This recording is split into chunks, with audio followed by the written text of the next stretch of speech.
part 3 of my Blu-ray collection I have, and I have got this when the date came out, February 14th. Beavis and Butthead, Volume 4. Really still funny to this day. Kept it the same as it was before. Mike Judge did a great job. 264 minutes, and I watched the whole thing. Laughed my ass off all the way through because it was just so funny. My favorite episode has to be on here, the rat, because that is a killer. I'm sorry, when they trying to capture this rat and they can't, they gotta go and get a rat trap, and they're basically using a rat trap on each other, which is so fucking funny. Especially where Butthead gets the rat trap on his foot, and they puts the rat trap on Beavis' ass. Just hilarious, and just, you know, I don't know why. How come Todd is only like in 1 or 2 episodes, and because he's not really in it that much. Neither is the neighbor,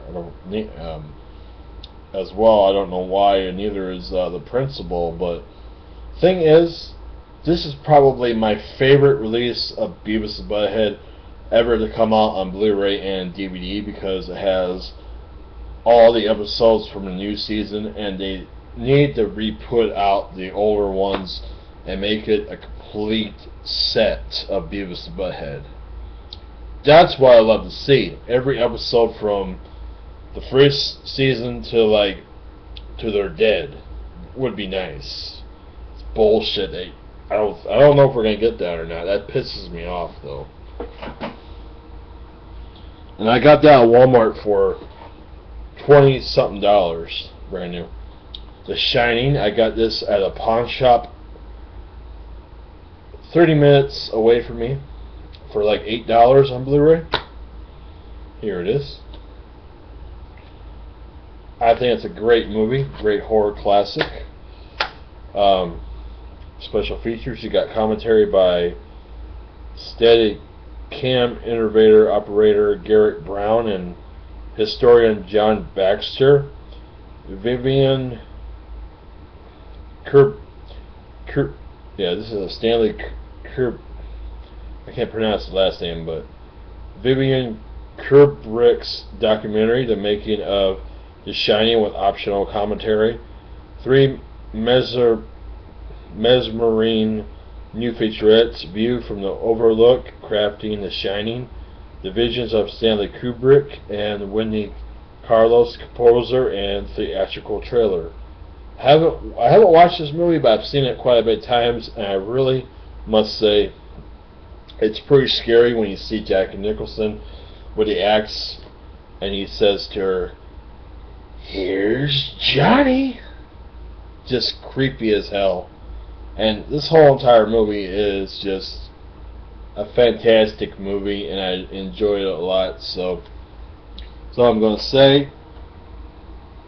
Now I got the new version of The Last House on the Left from 2009, and it's much better in my honest opinion than the 1972 original. Everything about this movie made more sense to me. It wasn't disappointing. It wasn't shitty. It wasn't lame. It was actually a much better remake than the ones that come out nowadays, which are all absolute shit. Now, I'm not a big fan of remakes. When you do something that's like this and it's completely different from the original 1972 movie, and you keep it fresh, then I'm going to respect this movie actually more than I'm going to respect the piece of shit original, because, you know, I didn't like how everything in the original Last House on the Left was absolutely terrible and lame and not so good. Just in my honest opinion, I don't care for that movie. I didn't really think that it was that great of a movie. I think it was just more of a letdown for me. So I'm not a big, huge fan of the original Last House on the Left. I fucking hate that movie. You like it? Okay. But I don't like it. I just think it's weak and lame and boring. Taken, a great fucking movie. I've seen an unrated cut about 3 or 4 times, and the unrated cut is actually worth to watch, especially the scene where he puts the nails in the guy's legs. That's just absolutely awesome. And overall, it's just a great, fantastic action movie for 2008, and just blew me away. Disc 1, we have both the theatrical version and extended cut of the film. I like this extended cut better. Extended cut audio commentary by director Pierre Morel. Cinematographer Michael Michel something. The car stunt supervisor, whatever, Gulienne.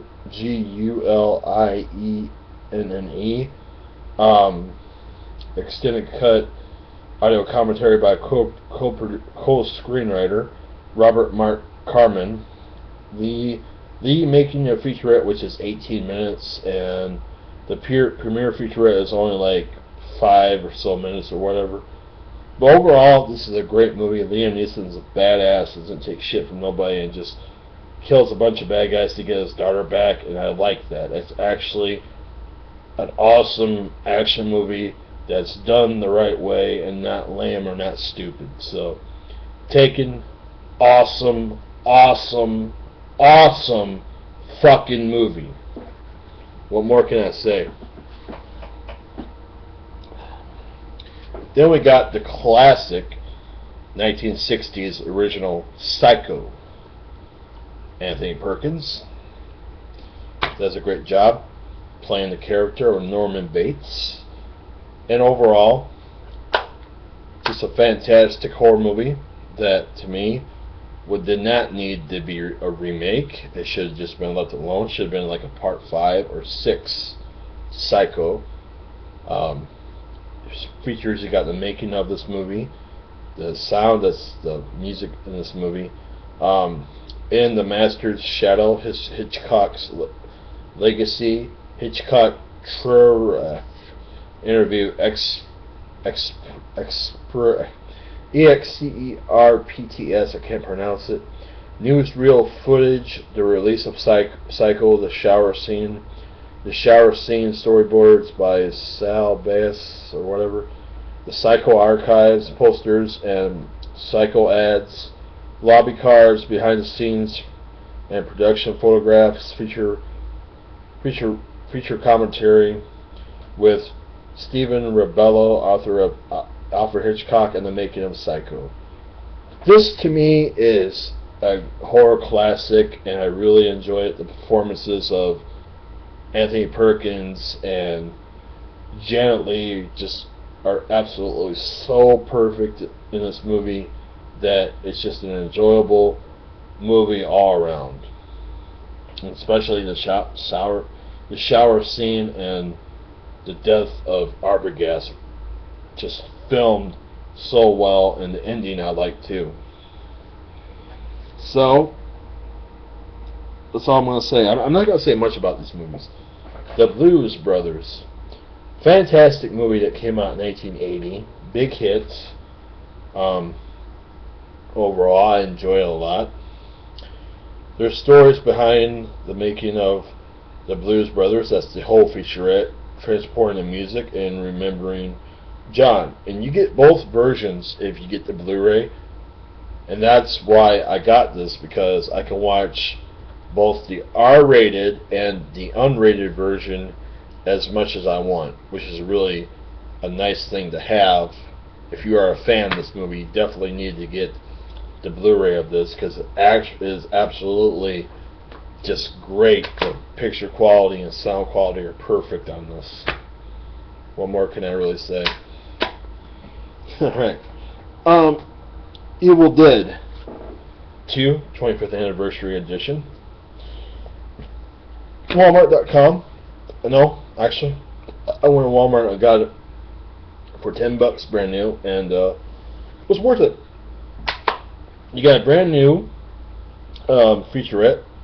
That's the cast and crew of this movie, talking about how much of a cult following Evil Dead 2 really has, and a lot of people still like this movie to this day.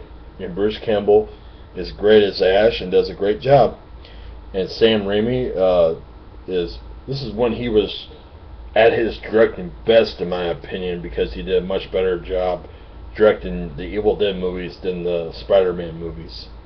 You got audio commentary is the same as the Evil Dead 2 special edition DVD that came out in 2005. But yeah, the whole new featurette is Dead by Dawn, and it lasts an hour and 30 minutes for this brand new documentary, and that's why I want to say right now, this is absolutely a great movie, very fun, very funny, and very enjoyable, and my favorite all-time Evil Dead movie ever made, especially with the scene in the shed where he's cutting off the shotgun to make it a little less heavy on himself so he can be able to carry it. It has a chainsaw in his hand and he goes groovy. It is just, it's hilarious, and I really enjoy it. So Evil Dead 2 25th Anniversary Edition, well worth it. Yes, if you are a fan of Evil Dead, you don't have this in your collection, go out and get it. Army of Darkness is my second favorite one of the Evil Dead franchise, and this was $20-something brand new, and I'm not going to show you the Blu Ray because it's the same as the previous other two. The only special featurettes you have on here is creating the Deadites and alternate ending. That's it.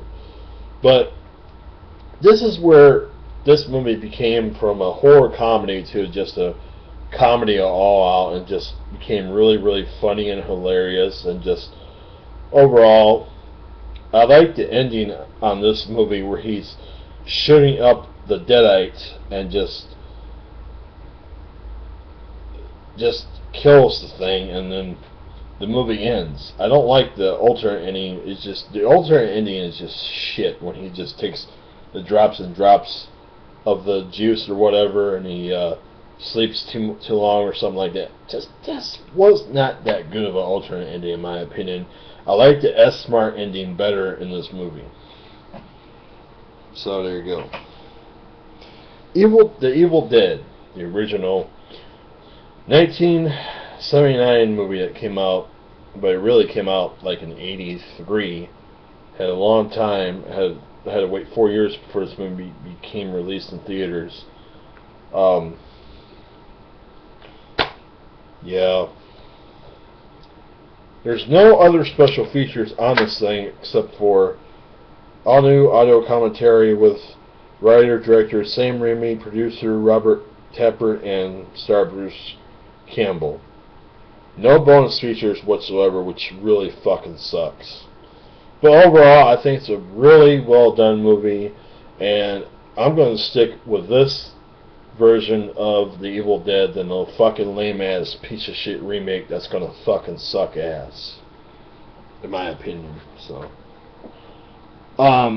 Blue Streak, this got the same special features as the DVD, but I wanted to get it because I love this movie a lot. It's really funny, hilarious, and just overall just a great action buddy cop movie. That's what I like. And I got the Expendables, both cuts, R-rated and the unrated, which I'm right here. What it looks like. I'm gonna be really quick with these. I'm not gonna explain much to say. This is the R-rated cut, which I do prefer more than the director's cut because I like it better actually. You got the whole hour documentary on here, which is